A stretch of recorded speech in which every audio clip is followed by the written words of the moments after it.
Hello, hello everyone. It is Thursday. Hello. How are you, Jan? Nice to have you with us. It's always a pleasure to see you. How's everyone? As always, I got my mask on, even though we don't actually have to have it everywhere, just certain places. And this is an outdoor area. But anyway, I just want to say hi and encourage everyone to wear a mask. There's nothing wrong with it, and people think you look funny and stuff, but I've been watching all kinds of protests and demonstrations and stuff going on in the States, and nobody's wearing masks. And, well, I guess it's none of my business, because I wouldn't want people telling me what to do. But here we go. Here's the big reveal. How's everybody doing? Got my little light up glass, because you know, gotta have a little fun. So how's everybody doing? I was on earlier today. You know, I was gonna do a stream on HAPS. You see my title. It's a mass exodus from Periscope. I mean, what do we expect? We knew it was gonna go away someday. Rob, how are you? Fist bump to you. All right. Yeah. Good morning to you. Evening over here. Not too late. Oh. Hi, how? Shit. Got my usual stuff tonight. I got the green beans and the marinated pork. This is one of the pieces of the marinated pork. You guys have seen this. And what I'm going to do is I'm going to stab it through with the green bean and just a little bit of pepper salt, like this. Oh yeah. Also my favorite, wasabi peanuts. I love these things. I hear you. The problem is, it's not your family. I mean, the immediate family, you know? It's the relatives coming. So I know, it's a problem. But there just was a big holiday. And apparently there's a massive breakout after that too. Now we have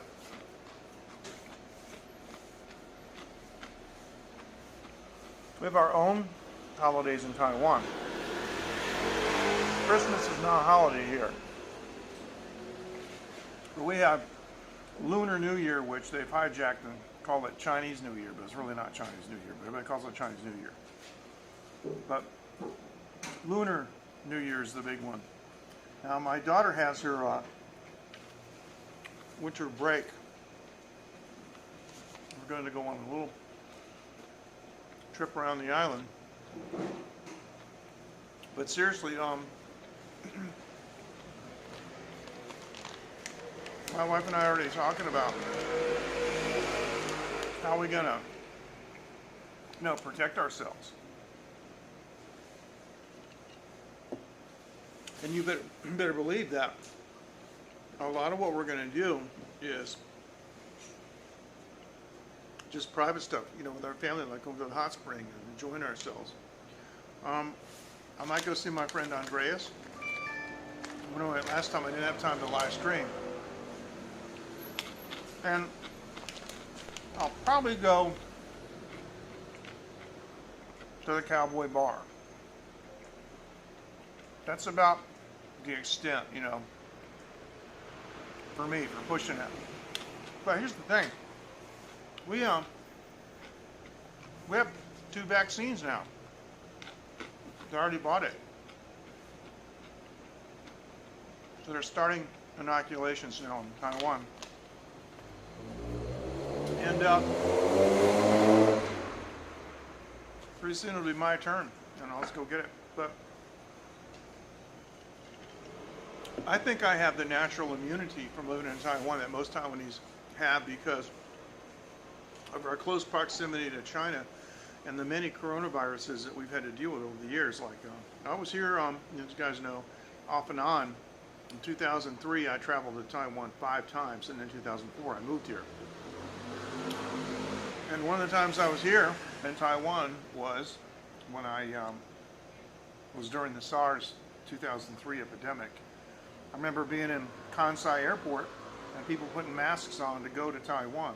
And, you know, like I didn't take mine off until I went through the front door. So I got, you know, to my apartment.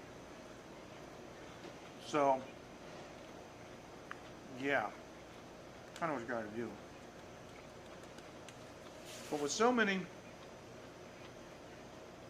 coronaviruses here, this theory emerged a number of months ago that Taiwanese have some kind of sort of built-in, of course it's acquired, resistance, if not downright immunity, because there's no local transmission, and it's kind of weird why there isn't. And we've only had 7 deaths out of all the ones that, you know, that we've had now. It's true that the vast majority of our cases are imported, and today they announced no more Indonesians, not bringing them here anymore. See, here's the problem. Taiwan relies heavily on a migrant labor force. Taiwanese are rich. They don't work in the factories. They're in the office. It's Filipino workers. It's Thai, Indonesian, Vietnamese. In this area, a lot of Vietnamese. More and more Indonesians are coming than ever before. They're replacing the Thais. 10 years ago, this place was all Thai. Now it's all Vietnamese. Filipinos are in high demand because they read English, and they use them for the clean room stuff down the street in the semiconductor factories. Without those migrant workers, it hurts our manufacturing base. So we got to bring them in, and they're only allowed to stay 3 years by law. Then they have to go back home for a short period of time, go through the process, and come back. And so, I think it's the last 2 months, every single Indonesian person, they land in Taiwan, they have a certificate that they've been tested for COVID-19, has to be taken within the last 3 days, the test, and they're all negative, and many of them test positive at the airport, and many of them test positive during or right after the quarantine. Fist bump to you, Dave. How you doing? So today, the Taiwan government said no more Indonesian factory workers, indefinite period of time. They cut them off. So, Dave, we have Rob and we have Jan with us, and who knows how many others. Looks like I have nobody on Periscope. Periscope. I mean, I guess Jeff Goldberg finally was right. Periscope is dead.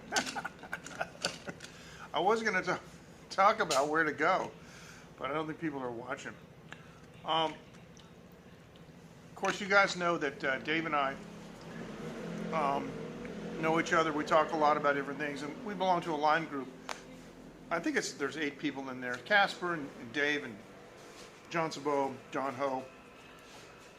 I think it's Dean, Ken Rod. Coco was there, but she left the group, and I think that's it. Anyway, we're always talking live streaming tech, you know, like equipment and things and platforms and stuff, and we're talking about, you know,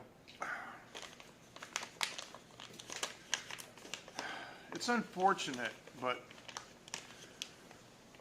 I've seen this so much. It is all about money and who has money behind them. Because and let me tell you a little story before I go into this. Back in the States, I bought a Volkswagen car in the 80s that had AM stereo, and I didn't even know it until I went in close proximity to a station that I was working at that I knew was stereo, and I turned it on, I could hear AM stereo.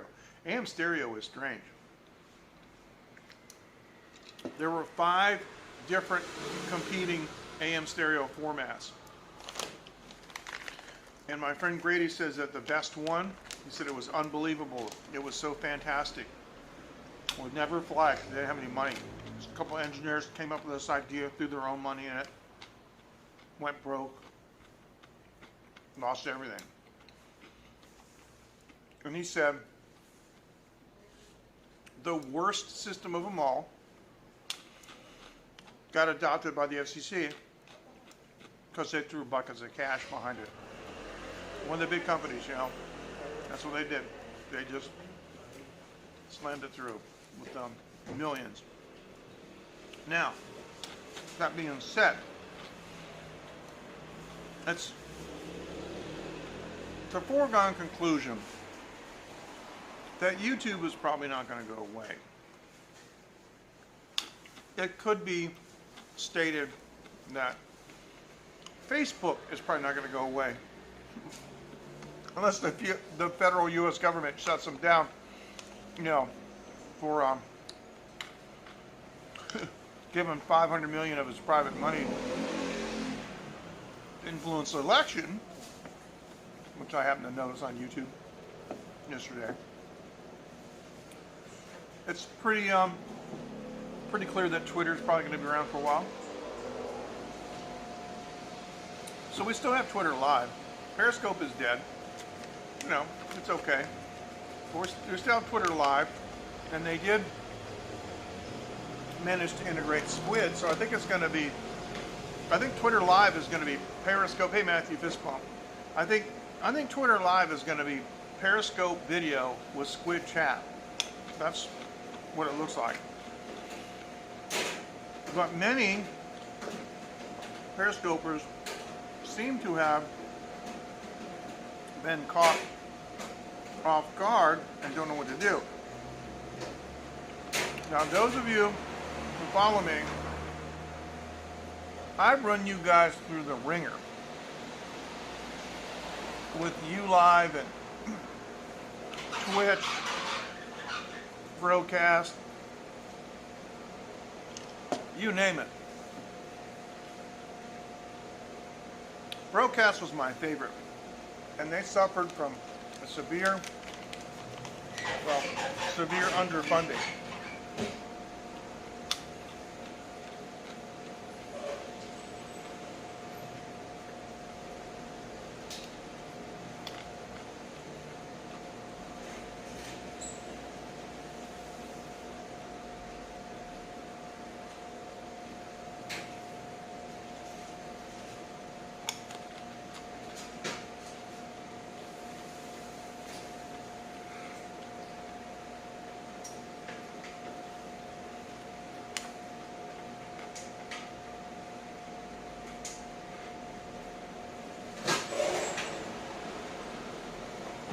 That is about the dumbest thing I've ever heard.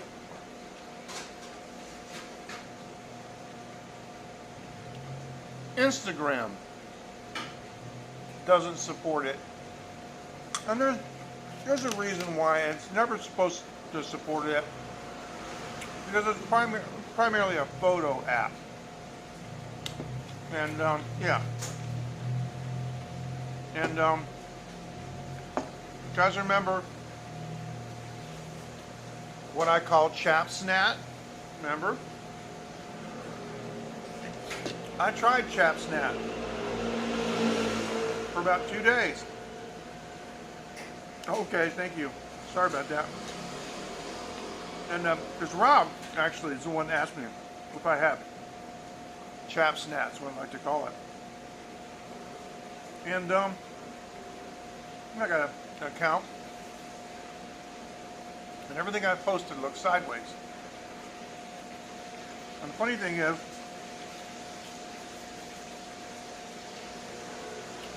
Snapchat came out with an ad on social media.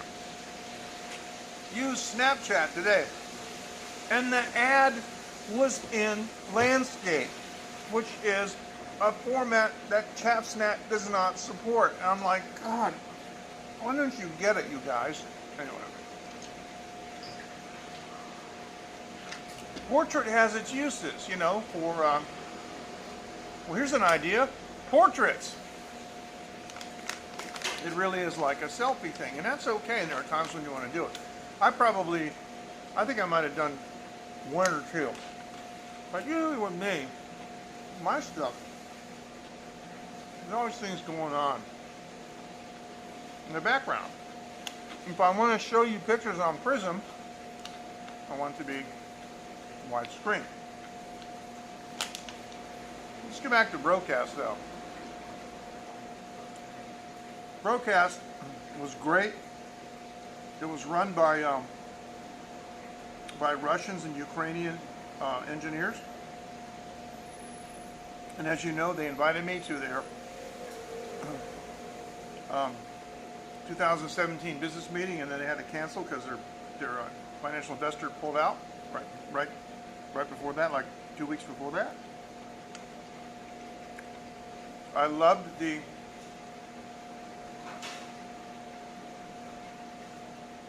voice messages, the audio messages. People would send me questions, and I'd play them, and everybody would hear the audio. I loved it. And they just started to get into what they called debate mode. I got to be able to. Uh-oh. Now I can't get rid of this comment. Oh, there it is.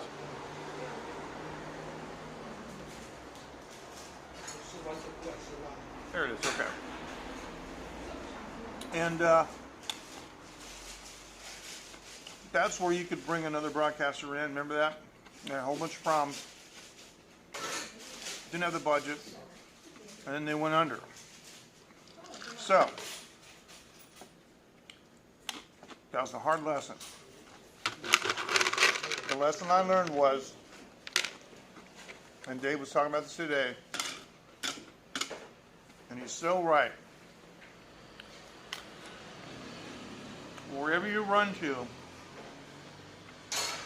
it's got to be a big shelter, you know, because you don't want to go to another broadcast and invest a lot of time, and then suddenly all your content is gone, and nobody can, you know, your community you built up is gone, and nobody can find you. I was diversifying early on. You know, it's like, gosh, I think 4 years ago, branching out into YouTube. I think I have 380 something broadcasts on Periscope, on Taiwan Live TV, but I got more than that because I started out using my personal channel, and I started Taiwan Live TV in April of 2016, my first Periscope broadcast. And it wasn't long after that, very soon, that I started going using YouTube. And that way I could do embedding. So if you go to TaiwanLive.tv now, it's all YouTube embeds. But here's what I think's happened. Many Periscopers that I know personally love Periscope. Hey, Bernardo, fist bump, buddy. How you doing? Nice to see you. All right, good evening. You know, many Periscope broadcasters love Periscope, and I got to tell you, when it first came out, I loved it too. I had problems with management issues, and I also had problems with the fact that I'm an Android user, and none of their enhancements, you know, were available on Android. Like, we don't, even to this day, we still don't have Sketch, drones, none of that stuff, you know. And it was really really weird. And then I wanted to do some stuff with it, Periscope.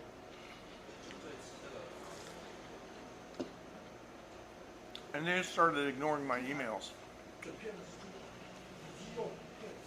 I wasn't complaining. I was reporting technical stuff and asking for permission to do certain things, like use iframe embeds and stuff. And they were just, I don't know, probably not have enough staff, you know, to bother with my questions. But anyway, you know, from a technological standpoint, it started out really good. It just hasn't been maintained. And I know they said that it takes a lot of resources, but I will tell you one thing. I got very close to the management at Broadcast, and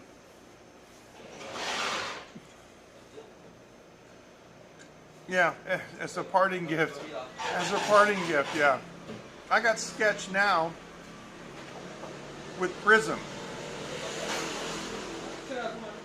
So anyway, I asked them. I asked Broadcast because I was thinking about this. I said, "What's your monthly operating expenses?" I thought they were going to say, "Well, can't really tell you so and so much." They sent me a spreadsheet. I still got it. You want to know what the server cost was? Including storage? It's less than $500 a month. That includes their content delivery network. That includes, like all the endpoint servers and several terabytes of storage space. And then he told me something that I thought was astonishing, because Broadcast had been around. When I discovered them, they'd already been around for a couple of years, and they had hundreds and hundreds of Russian language broadcasts. And then when I got involved, I brought my followers on board, and other English speaking broadcasters started coming on, and it like tripled, the number of broadcasts that they had in storage. And he told me that the entire Broadcast universe was 500 gigabytes. Couldn't believe it. It's incredible. They got some kind of codec, man, that really is efficient. Because if I do an hour-long live stream using Prism, because it says Prism down here, it saves the file to my phone. It's about 1 gigabyte an hour. Pretty amazing. So, Dave pointed out again that whatever you do, you don't want to go to some app that doesn't have a lot of cache behind it. And so the mass exodus from Periscope is causing panic, because unlike me and unlike many of the other scopers that I associate with, there are so many people on Periscope that never even looked at another platform, have no idea what to do, and they're running to Haps. Haps seems to be for them the end, the solution. Haps has a couple of problems. You can't sign up for apps without giving them a PayPal. I don't want to do that. I don't want money from live streaming. It goose up my taxes. It's ridiculous. We'll talk about that in a second. But anyway, it's all these coins and all this stuff, and this is banners. It's like in real life, I don't like beggars. That is, beggars who don't want to work. And so part of the problem I have with Twitch is I see otherwise able-bodied people who are overweight from lack of exercise, have been sitting in the gaming chair all day, and they want you to pay them so they can game.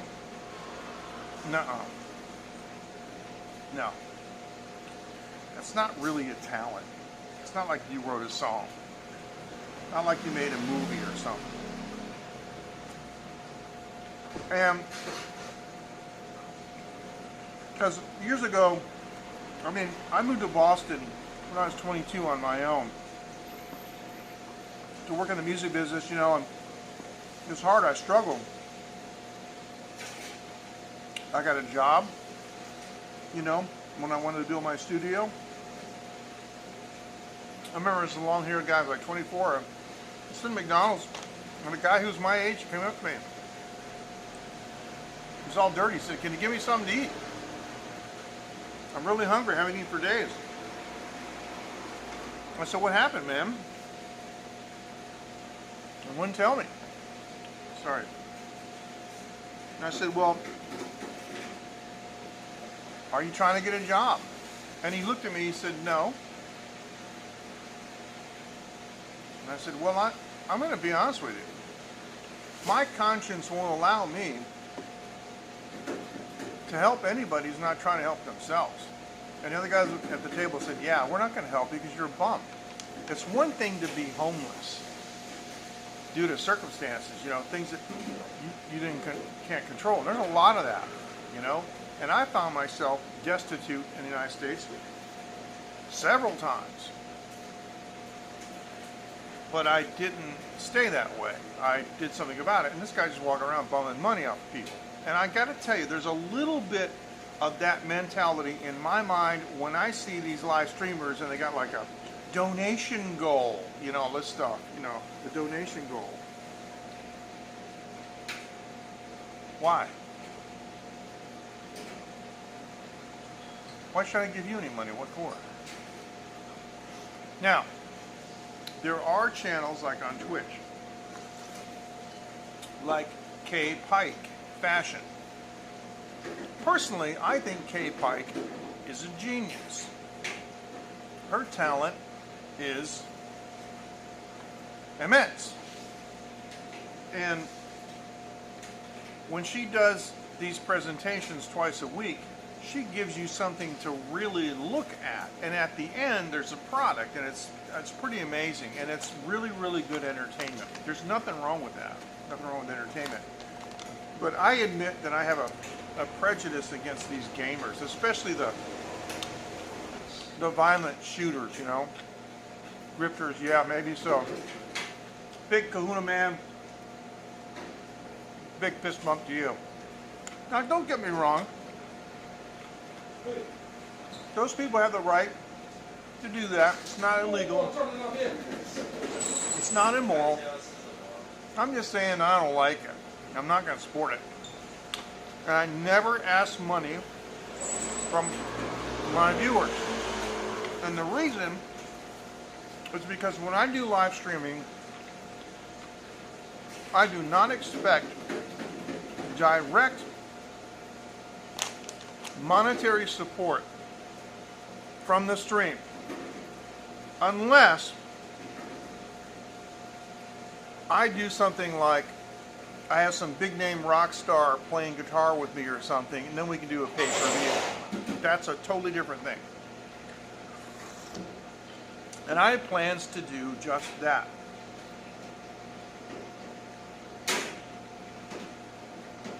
But in the meantime,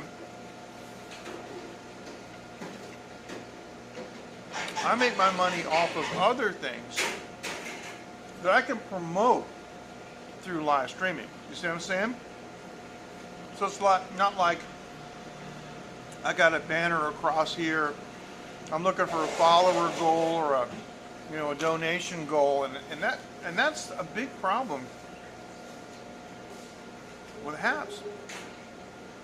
It started out being a citizen's journalist, site, and I don't see how that would work at all with the idea of coins and being paid and so forth. Because if you're a citizen journalist, you should just turn your camera on and photograph injustices or news stories or events that are newsworthy just because you should do that. There used to be a site called Now News, was it? Or Now News, I think. It's gone.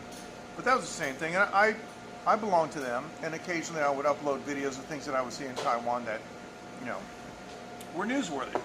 And that's how HAPS started. But it was, like everything else, unsustainable. And they said that they have actually added new servers this week because they've had a huge influx of people signing up. So I knew about HAPS, but I never went there because I don't do news. I'm a talk show host. I was a talk show host in the United States, too. This is what I do, late night with MJ Klein. We have a chat, we talk about opinions and we discuss things, and nobody gets mad, and it's not there's no conflicts, and it's just normal speech. So I didn't sign up, perhaps. Yeah, it's not. But the interesting thing is I uploaded some stuff today, and it said that it would be reviewed for newsworthiness. So that must be left over. Yeah. Well, I have some experience with that too, because I'm also a very experienced blogger. I've had a blog since 2005. And I've had, advertisers come to me. I want to put a sidebar ad. And I even had one online shopping mall company approach me. And I put, I had a banner and a sidebar, and you click on them and you open up this whole world of online products. It had nothing to do with me or anything, but yeah. Now, remember I was talking about Instagram? It can be. It can be. But like anything else, Kahuna, you got to be prepared. You expect the best, but you plan for the worst. And the problem is, some people are not realistic about counting the cost, and they don't have a buffer of money, and so right away they get in a hole and they're done. You know what I mean? It's like the first 3 months they don't make enough money and they're cooked because they don't have a business plan. But I was talking earlier about Instagram. I will say this about Instagram users. Let's think about this for a second.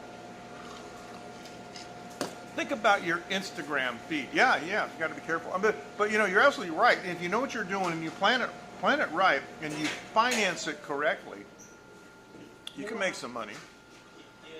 It seems though, I don't know, in the early days of Periscope in like 2015, I don't want to be disparaging against anybody, but I remember Carrie Bananas coming on, and I mean, Carrie was a prolific live streamer back then. I don't know what she's doing now.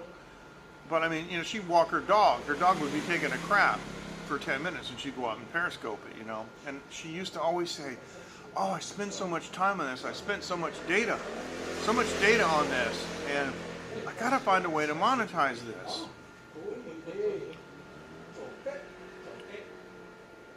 Instagram is populated by people who already have sponsorships, who already have their act together, and they're just using Instagram to expand their reach. It's really amazing when I came to that realization one day. Excuse me, because our friend Rebecca, Oomph on Periscope.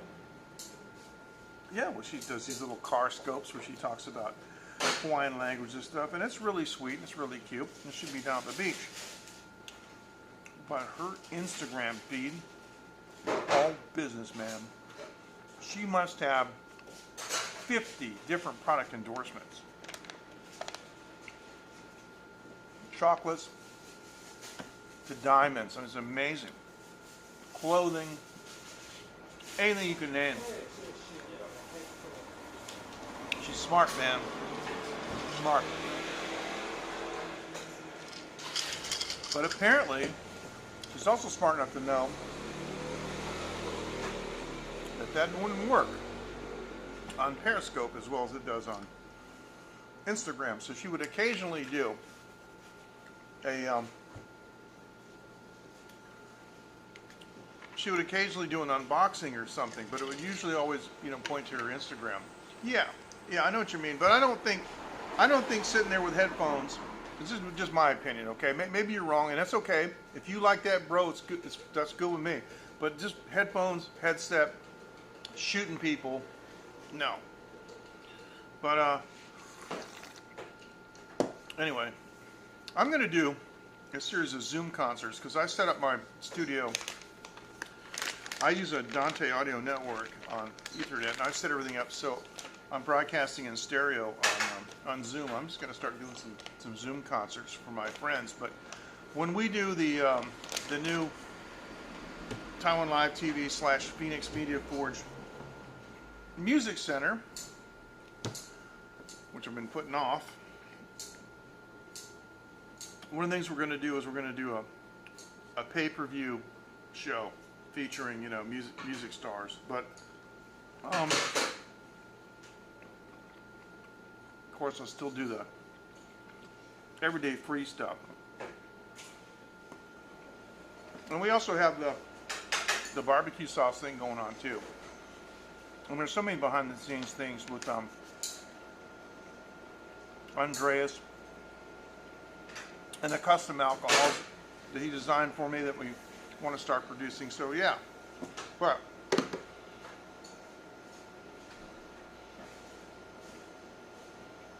okay, and there you go. Now the funny thing is, right, I just want to point something out. I know what you mean, Kahuna, but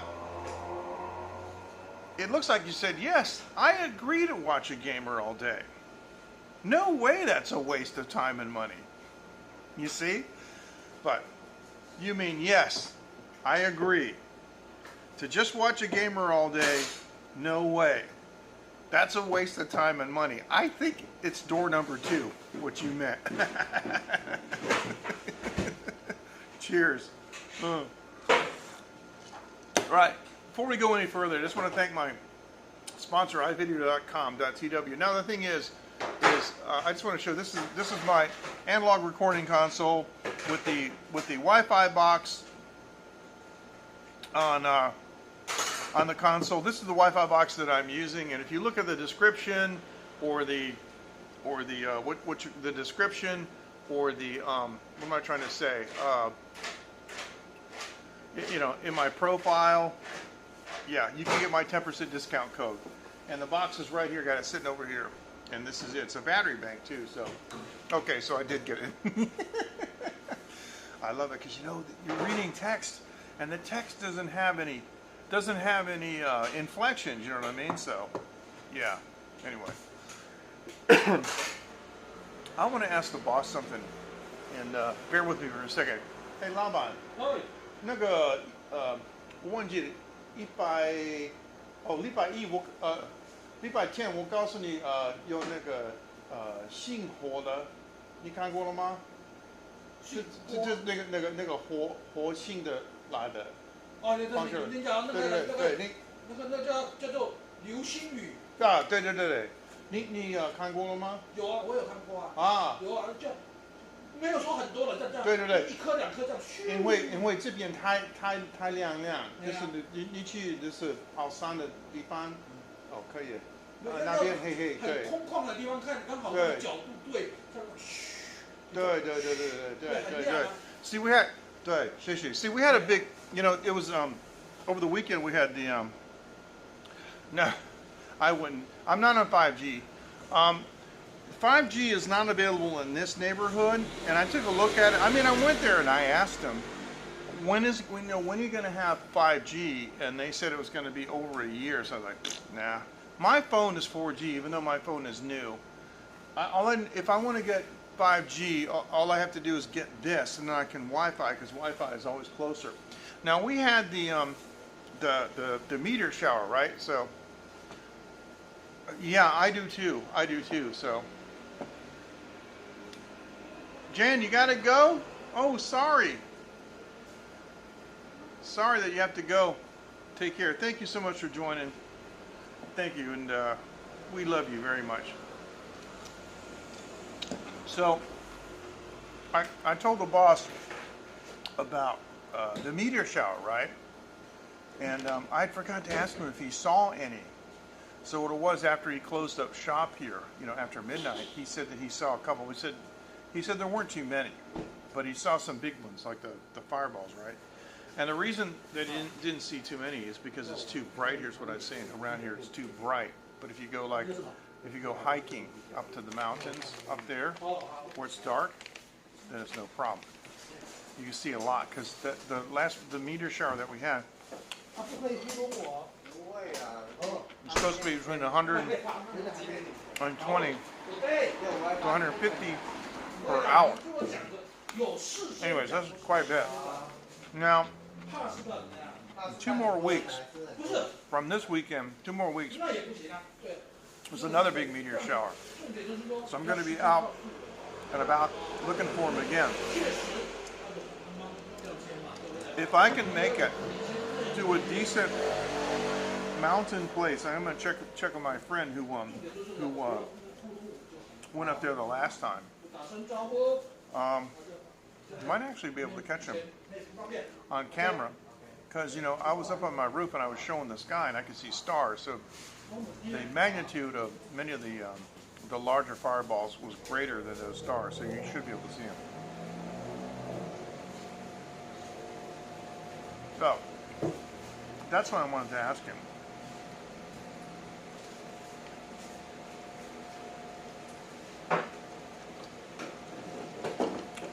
That's pretty cool. He's been in his neighborhood for many years. And like most of the people in this neighborhood, a lot of them I don't even know their name. Funny society. Oh yeah. You're right about that, man.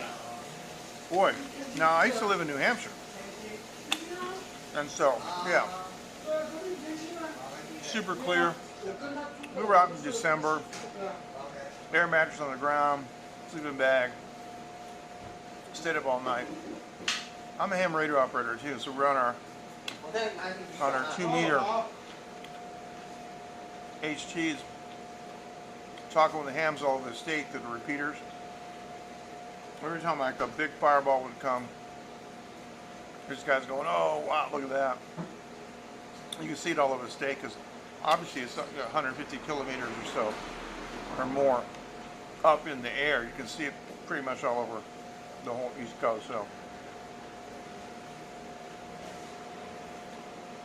Matthew, I want to go to Arizona.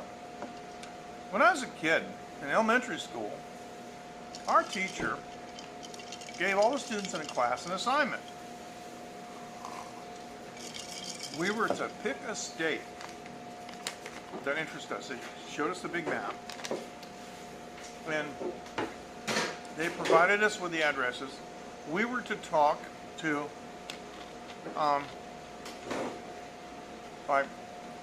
the Chamber of Commerce or whatever it was, of the capital city of each one of those states, and to ask them for tourist information about the state.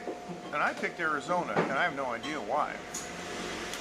And I still remember to this day that I got the most amazing and beautiful brochures from the state of Arizona, and ever since that time I've always wanted to go there. And it's not the same thing, but I did name my daughter Phoenix, which she might be kind of popular there. So yep, absolutely right, Kahuna man. And my daughter, she absolutely loves it. I have inculcated that into her. She's only 8. And actually mommy woke her up about 1 o'clock in the morning on Monday morning. And I have a lounge chair, and I have an outdoor lounge chair. I take it to the beach and stuff. I was up on the roof of our house. We have a Chinese house with a flat roof, and I was laying back, and I just put my daughter in my lap and just let her, lay back with her head in my chest, and she got to see her first meteoric fireball. That was just, what a nice experience I could share with my kid. So, I don't know where Sedona is, But now that I know about it, I'm going to go find it. Now, let me show you a couple things that happened this week. I'm yakking about this other stuff. Let me do this. I went to B&Q, and they have these containers. Okay. And I asked my wife, I said, do you think that a Taiwanese company knows what a joint is?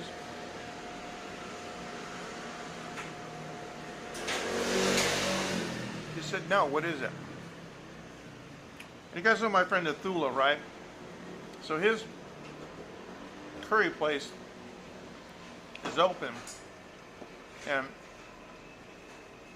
I never saw even a handful of Sri Lankan people together, but that's Athula on the far right. He's got hair like Elvis. That's Marlon on the far left. Ken, how you doing? Fist bump to you, bro. Nice to have you with us on Facebook. And yes, so his place is open, and he's serving some curry and roti and some really, really good food. So I just want to show that because you guys know who he is. Now, I'm a whiskey drinker. I'm not drinking whiskey tonight. But I was checking this one out. They call this one White Horse, right? And the interesting thing about White Horse is I'm gonna have a cover of my face because I have a face for radio. White Horse has some smoky notes that come from Lagavulin. It's a blended Scotch. And Lagavulin 16 is one of my favorite whiskeys of all time. And this whiskey is $2.99 NT, which is $10 in Taiwan, because whiskey is extremely cheap. And I went to the Family Mart when I saw this. Now, what that says in Chinese, I got to move it over here because of the. Yeah, I got to move it. Let me.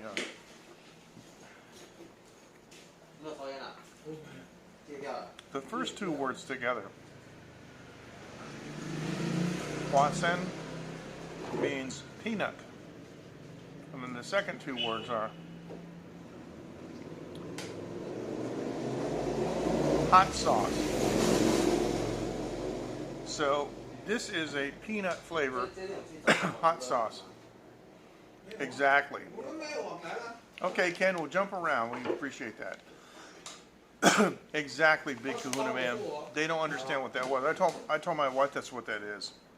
And so, yeah, it's not really tomato sauce, but yeah, it's yeah. I guess you, yeah. I mean, yeah.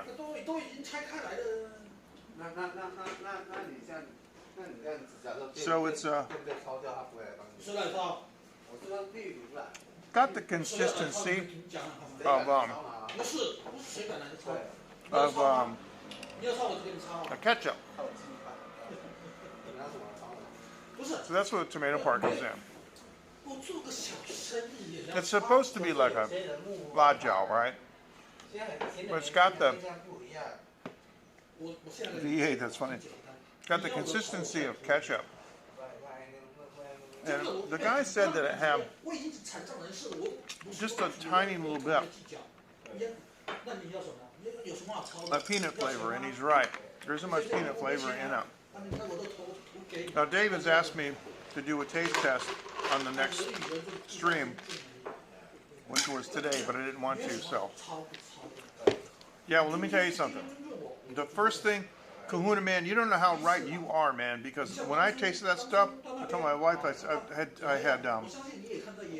took a whiff of it, you know, I had it in a bowl, and I was like, oh man, and I dipped something in it, and I tasted it, I said, this would make a really good, really, really good Bloody Mary, because we have a barbecue sauce that we invested in that's just coming online now, Bootsy barbecue sauce.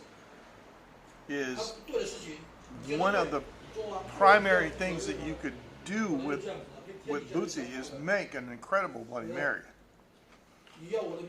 So I got another shipment of Bootsy coming in. Maybe I shouldn't say that. I have one bottle left in the icebox, and the only thing left in it is that the inside of the glass bottle, is wet with the sauce. That's all I got. I'm down to fumes. So I want to pour some vodka or something in there, gin like in there, and give it a good shake and get it all out and make a Bloody Mary out of it. But when I get the new batch in, I'm going to make us some Bloody Marys right here on Taiwan Live TV. So you want to check that out. I made some Bloody Marys with Andreas's compounded gin that he makes. It's incredible. Absolutely. So that stuff, right? That hot tomato sauce stuff. I'm going to try that with a Bloody Mary. And I have several kinds of liquor that I can use because Andreas just made me the cinnamon lime, and he made me a separate bottle of turmeric liquor that I taste tested a couple of live streams ago. So you might want to go back and take a look at that where I taste test Andreas's liquors. They're off the charts. When he makes a compounded gin that's better than any distilled gin I've ever had. And it's 45% alcohol, I think. But man, we use Bootsy sauce. I was at Andreas' home, and he's a chef. He's an actual brewmaster from a beer company. He quit. He's building a farm with a homestay room and a campground and everything. He has a still for making alcohol. But I went to his home before he moved, and he made some homemade tomato juice. Wow.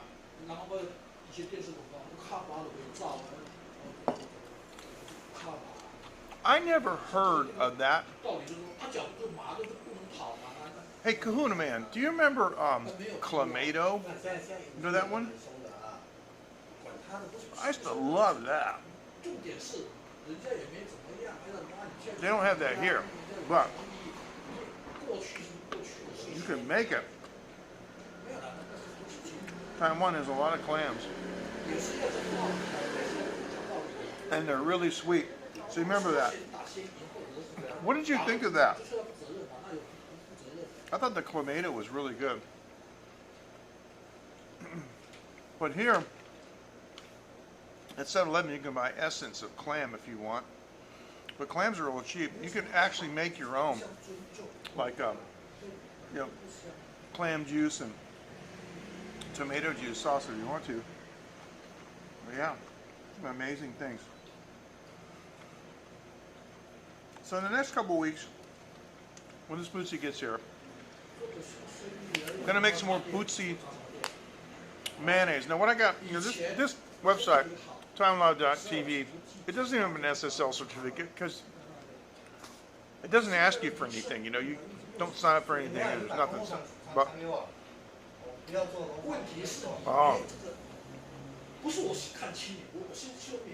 a lot of those airport bars are cool. Last time I was in the States in 2018, I met the coolest people at an airport bar in Dallas, Fort Worth when I had 2 flights canceled in the same day. But if you go to Bootsy, BOOTSY, Bootsy, BBQ.TV, BootsyBarbecue.tv, all the live streams that I do about Bootsy barbecue sauce are procured on that site, along with some other live streamers and YouTubers that have done videos about the sauce. And on some of those live streams, I make Bootsy mayonnaise. And one of my favorite things to do is to take these different kinds of sauces and match them with local cuisines. And so, like, sometimes I'll match it with Thai food, or I'll match it with Indonesian food, or Taiwanese stuff, or, you know, this kind of stuff that I'm doing now. Marinated pork. Now, see that dark stuff at the bottom of the glass? That's Sri Lankan cinnamon. Well,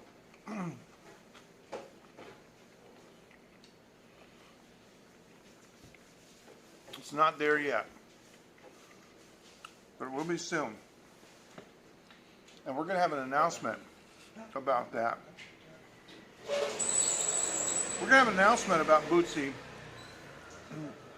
that at the very latest will happen in May, according to the president of the company. That is Sri Lankan cinnamon that I put in the rum.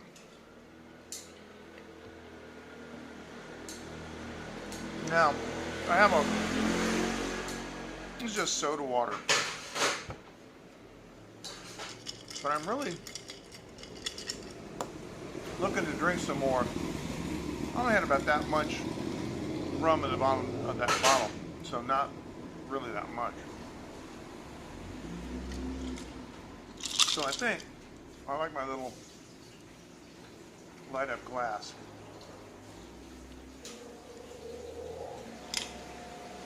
And once the liquid's gone, the light turns off. So, this is fun. It's one of the things I like about living in Taiwan. What is in here? Little induction. Hey, touche. Little induction contacts there, and got some, you know, some lights coming on. Now they do have some U.S. beers here. I'm not a big fan of U.S. beers, but it beats what is, in my opinion, sorry, Dr. Casper, but Heineken, I think, is the worst beer. And people in Taiwan love it, and they're really like amazed that I can't stand it. So that's just funny, because my sister's husband, his name is Honeycutt, family name, right? And so they're talking about when they want to visit Taiwan, what should they call themselves? And so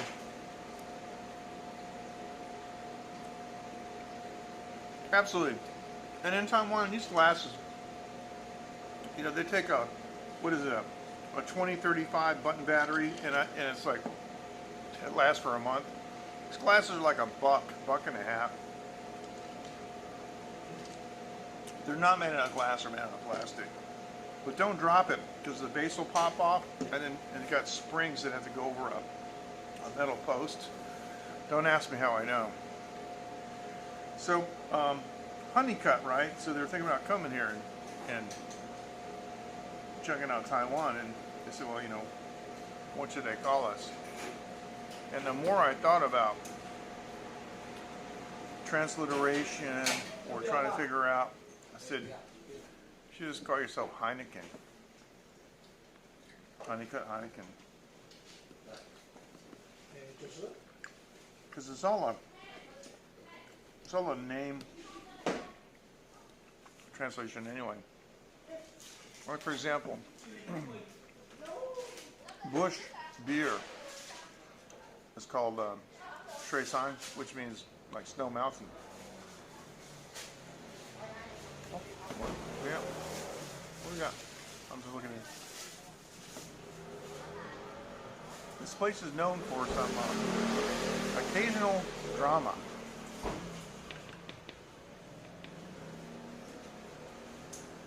So ever since the announcement, Dave, if you're still here, right? But any of you Periscopers here, since the announcement this week of the demise of Periscope,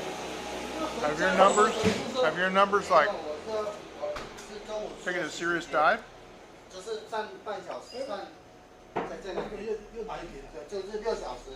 I know mine have. I have a pretty consistent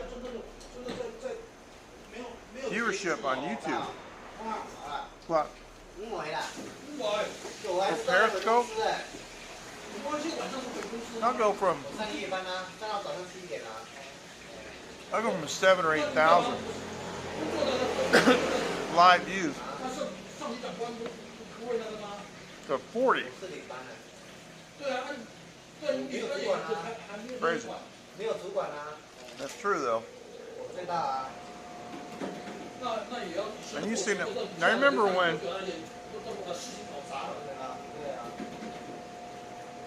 everybody knows Sylvia,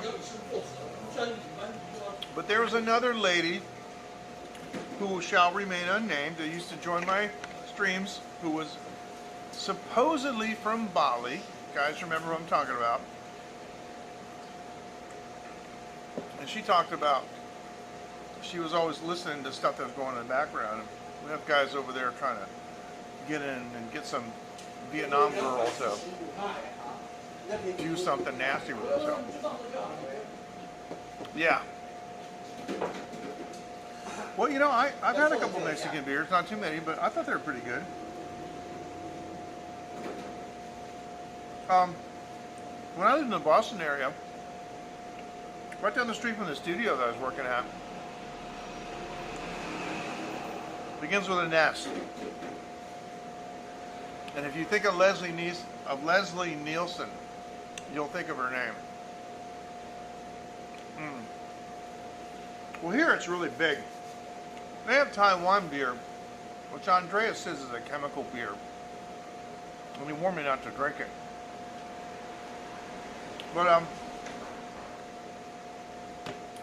near the studio, where I used to work at years ago, when I built my career in the 80s, they had 5 different Chinese beers. And one beer I remember was called Panda, and it was so weird because obviously they had pasted the label on the bottle by hand because each one was in a different position and it was all, you know, just going through and clapping them on, right? So, but it was a darn good beer. And everybody knows, you know, Qingdao, right? So I would go to the restaurants back when I was in the States, you know, I would go, you know, Yiping Qingdao Pijiu. And the Qingdao made in Beijing. Take care, Matthew, thank you. It's really good. When I was in China, we had Harbin beer. I was actually in Black Dragon Province, way north of Harbin. You guys see about Harbin, you know, all these amazing things about Harbin. Yeah, I was like 80 miles, 90 miles north of that place. And we had Harbin beer there, so yeah. But they also have, India also has one of the best rums, Old Monk, 7-year vatted rum. Dude, if you can find, listen, I have all my Indian friends send me Old Monk. I'm not kidding. It's really dark. It looks like, it's dark as like molasses. It smells like vanilla and caramel and butterscotch.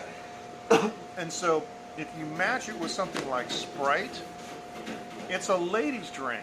And what I mean by that, because don't trust me. Yeah, no, seriously.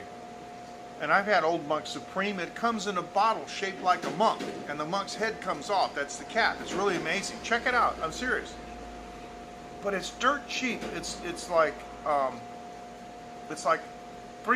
or something in India, and it's like, you know, 15 or it's 12 or 15 bucks if you get it on Amazon or, you know, one of the suppliers, right?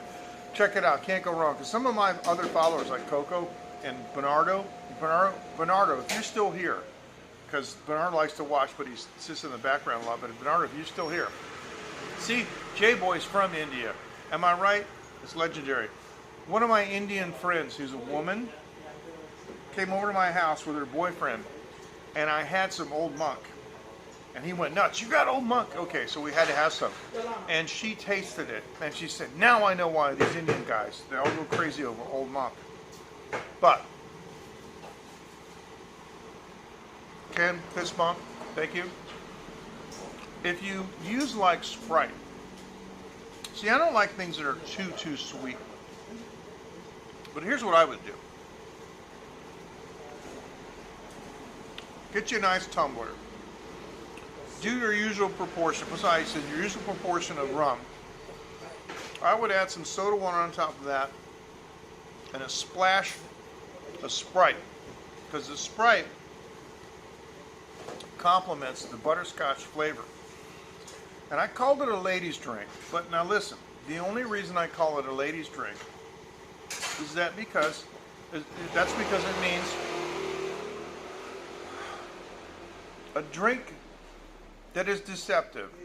And no, it's not a reflection on women. It just means that usually ladies' drinks are fruity and sweet and you can't taste the alcohol. And the ladies will only have one, maybe two. But the men will go, oh, this is great. I can't even taste the alcohol. Okay? And then they get up to go to the bathroom and they fall down because they're drunk and they don't even know it. That's how this is with Old Monk. It's 40%, standard, like a whiskey. But you put some soda water in it to cut it a little bit, stretch it. Still has that wonderful flavor. Drop a little bit of that Sprite in, and so, yeah, there you go. Old Monk. I am, because I'm in business in Taiwan. I have an import-export license, and I'm actually talking with some people in India about importing Old Monk. Hey, J-Boy, want to make some money? Want to supply me with some Old Monk? Don't need the Supreme, just the regular. The 7-year batted.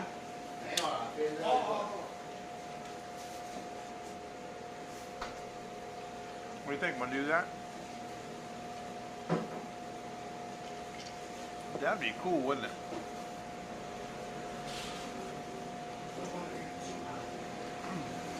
The reason I want to do it is I don't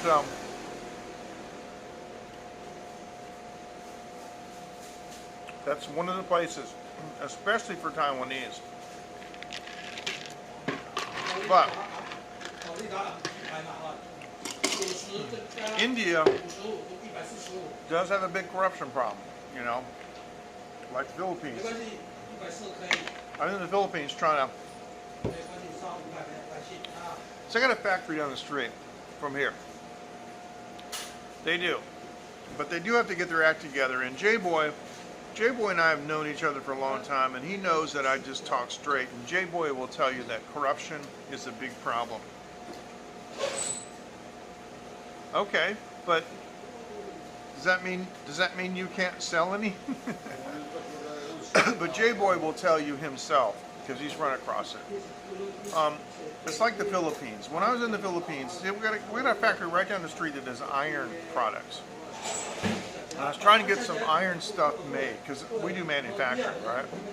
And so I went to the Philippines with my friend to check out some factories there to see if I could get some stuff made down there that was less expensive than here in Taiwan, because Taiwan is like a first world country, world-class machining. It's really, it's still cheaper. But anyway, I spent a week down there, and I was in Manila, and I went to several factories, and I even went to a factory run by a Chinese guy, and we sat down and we just switched to Chinese so we're talking to Chinese, so I know he understood everything I said. And, I got to tell you, when I came back, I was shocked with all these quotations that I got the price of getting an iron, just like a pipe fitting, made in Manila was 4 times what it would be down here in the street. In my neighborhood, a bike ride away in Taiwan, the difference being that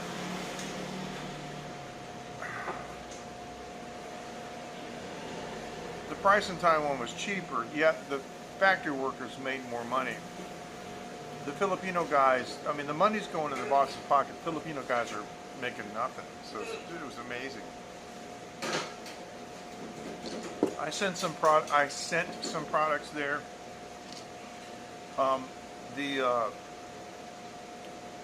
The customs officials ended up. I sent something to the Philippines.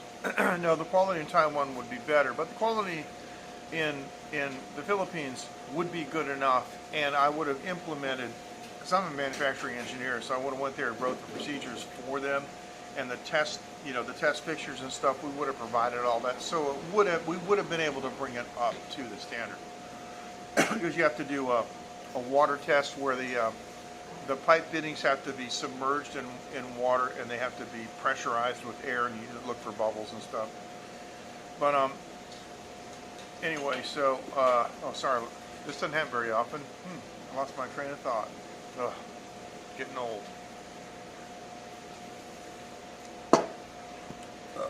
Hate to see when I'm 70.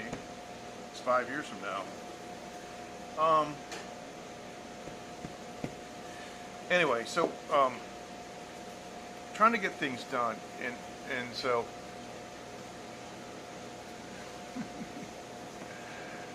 oh, I sent a product to the Philippines. It cost $5. When it landed, they put a $15 surcharge on it.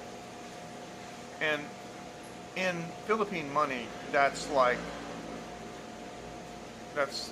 lot. Actually, it's more than that. Wait a minute. It was 1,000 pesos, so that was $20. They put $20 on it. I do, and I take turmeric every day. I take 22 supplements every day, and my wife made a beautiful soup tonight with garlic and cabbage, and she made some homemade meatballs with pork and onion and cilantro and cilantro. Sorry, my English is getting bad. Yeah, you're right.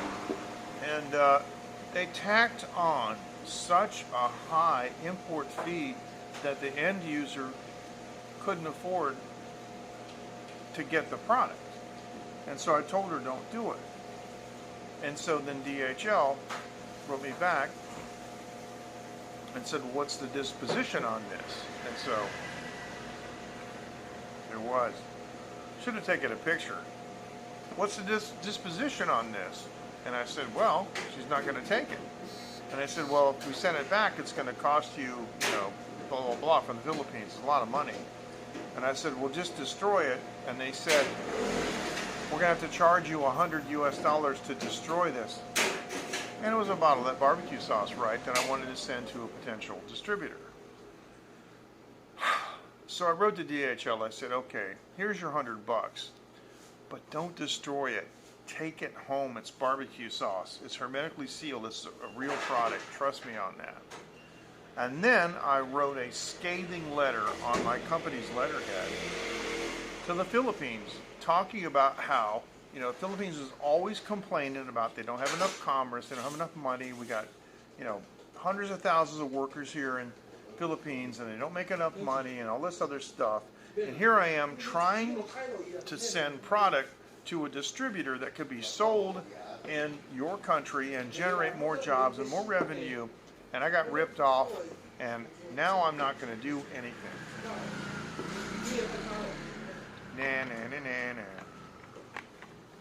So, there. I hate that. That's just... Anyway. It's just the way it is. Now, these guys here, they don't speak English, but sitting there smoking. And smoking is something I don't get. And they pretty much all smoke here. I don't get. I'm doing a new album. I still have my voice because I never smoked. But there's guys in my neighborhood that I've known for 15 years in this neighborhood, and they have deteriorated. Like every year, I look younger. You know, because I went to the States and had my age reversed. Dr. Sears, the Anti-Aging Institute, but these guys, I mean, they look just terrible. Yeah, it is interesting, isn't it? But it's because they want, you know, they want their tea money. You know, I've been in Thailand like 20 times, and the only times I've ever been actually robbed when traveling was by a police officer in Thailand. In retrospect, I shouldn't let him do it, but I don't like violence. But yeah, I shouldn't let him do it. He wanted to charge me because I didn't have my seatbelt on. I was riding a taxi, and he said 100 baht in Thai. And then when I opened my bag, he saw a 500 baht note, and he said, "No, it's 500." And I said, "No, you said it's 100." And he says 500 baht. Now there's a word that all Thai people know: corruption. You say it just like that, corruption. And when I gave him the 500 baht in 500 baht note, I looked at him and I said, "You corruption." He didn't like that, but I don't care. My best friend in Thailand is the most famous attorney, probably in all of Southeast Asia, but certainly in Thailand, because I had an Indian friend go with me to Thailand in 2006. You can read about this on my blog. His name is Salman. J-Boy, you'll find this interesting.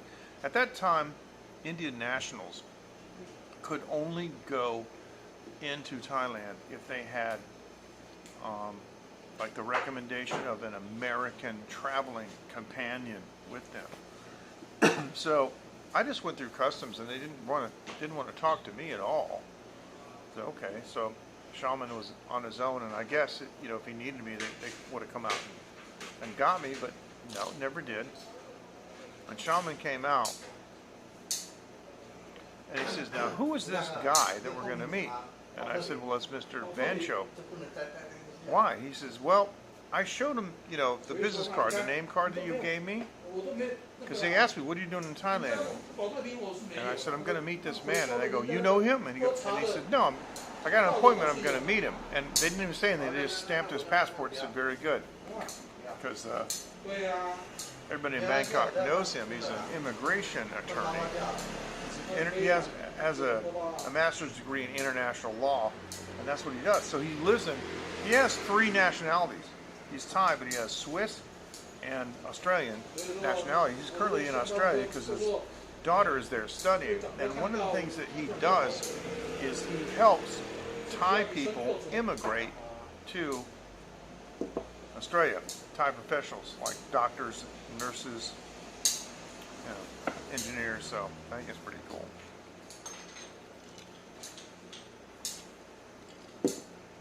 All right. It has been a pleasure. I'm going to sign off.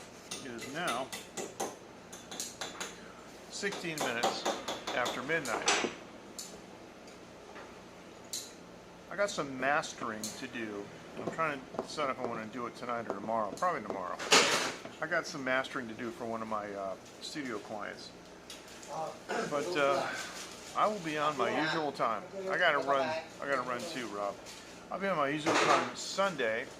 And one of the ladies over here has already asked me if I'd bring my guitar over here and play. So maybe I'll bring my guitar over here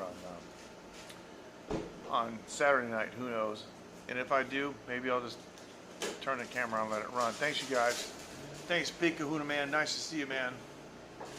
J-Boy, Rob. I think Matthew's gone. Everybody who joined, I really appreciate it so much. Thank you.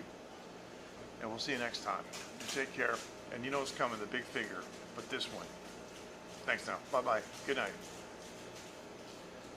I love all you guys. That was fantastic.